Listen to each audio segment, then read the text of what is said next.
What is a UX portfolio and why do we need a portfolio as a designer? How could we get started?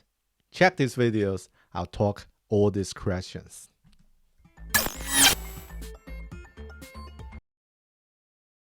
Hi, my name is Bear, and here you're watching Bear Academy, a podcast, a YouTube channel about design, productivity, and technology.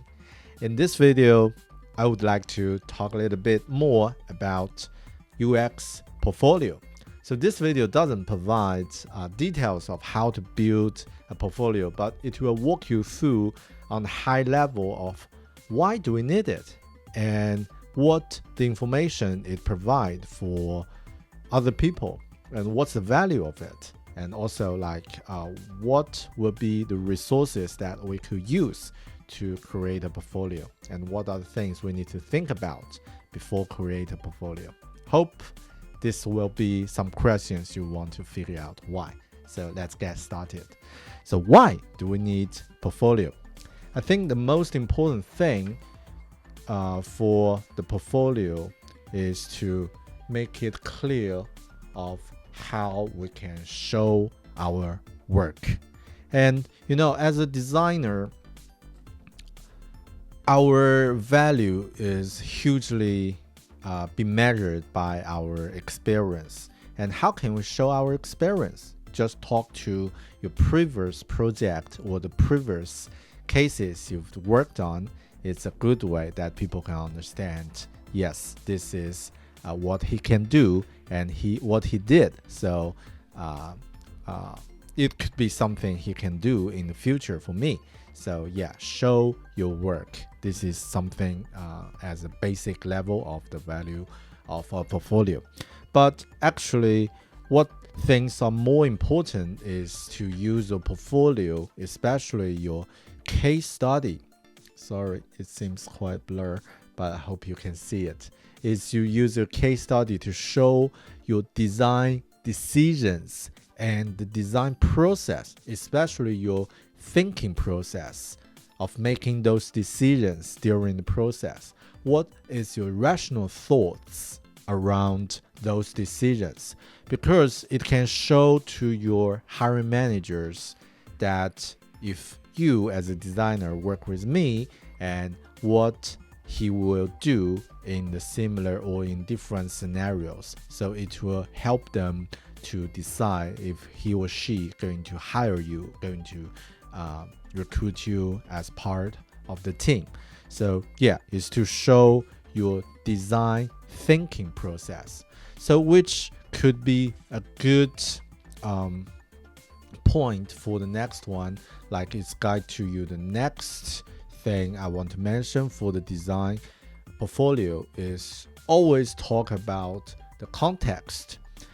That could be a really common mistake for the graphic designer or the designer with graphic visual specialty, because some of them will find, portfolio is maybe just to show something I did great in previous projects. So just take some screenshot of the project I worked on, or just use some mockups I show on Dribble or other parts of the or other designers showcase platforms. Yeah, that's all. But what is more important is this context, like what actually the problem was and what's the expectations from different perspectives, from the business, from you, from the team, and what your design challenge was, what your design challenge was, and what is the result. Like before, what's the gap, and after, what's the result, what the outcome of it. So you really need to talk about the whole story. So not only the context, which is very important, but also about the story, about before and after. So this is the portfolio should have included. And I think the next part, what I want to talk is about for the junior designers and senior designers, what could be the things that you might need help. So for junior designers, one of the most mentioned questions is that, yeah, hey Belle, I'm a junior designer, or just I'm on the learning process of to become a junior designer, so I don't have any experience. How can I get started in my portfolio?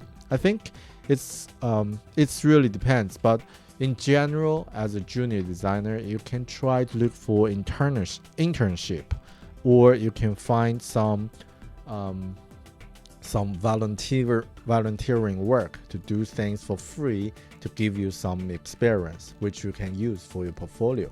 Or you can start some side project or even fake project, which is not I recommend, but still is something could present something of your design process.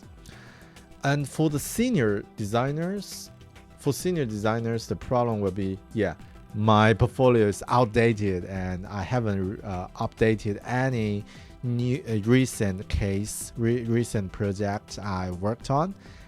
Actually, this is one of my problems as well.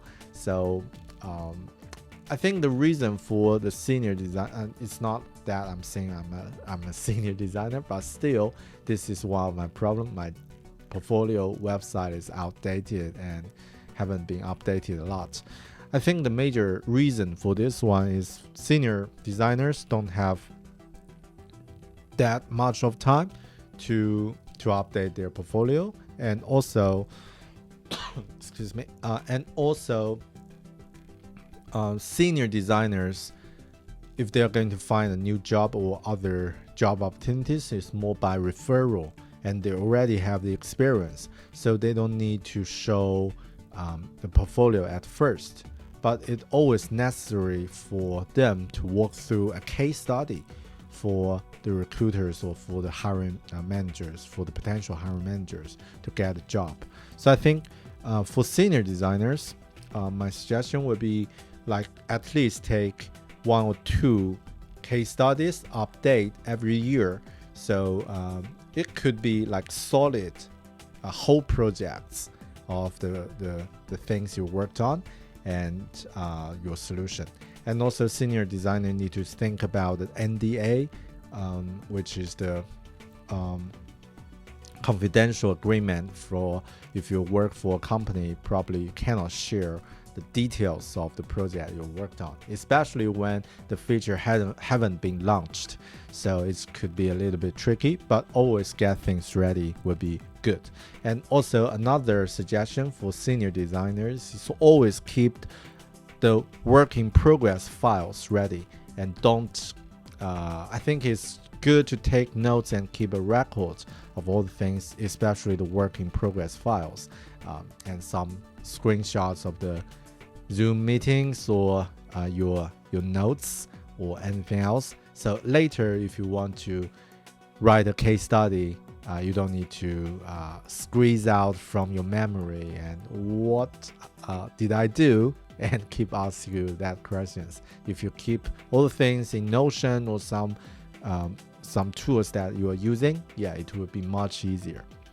And finally, is there any tools that we can use to build our portfolios? I just talk some basic levels. So pretty much we can use some site building platforms such as Wix, Squarespace, UXfolio, or even WordPress to build our portfolio website. But personally, I don't suggest to use WordPress. You probably can check this 2-1 as primary choices, UXfolio and Squarespace, because each of them has many available templates, so you don't need to start from scratch. And also the price is not unacceptable, so it should be good to go at first. Hope you enjoy this video and hope it answers some of your questions if you have any questions about a UX portfolio. But if you want to know more, or if you want to know how a real case study walkthrough looks like, check my other video for details. And if you're interested, please subscribe this channel, and I will talk more things about design, productive, and technology in this video. I'm there. Thanks for watching, and I'll talk to you in next one. Cheers. Bye.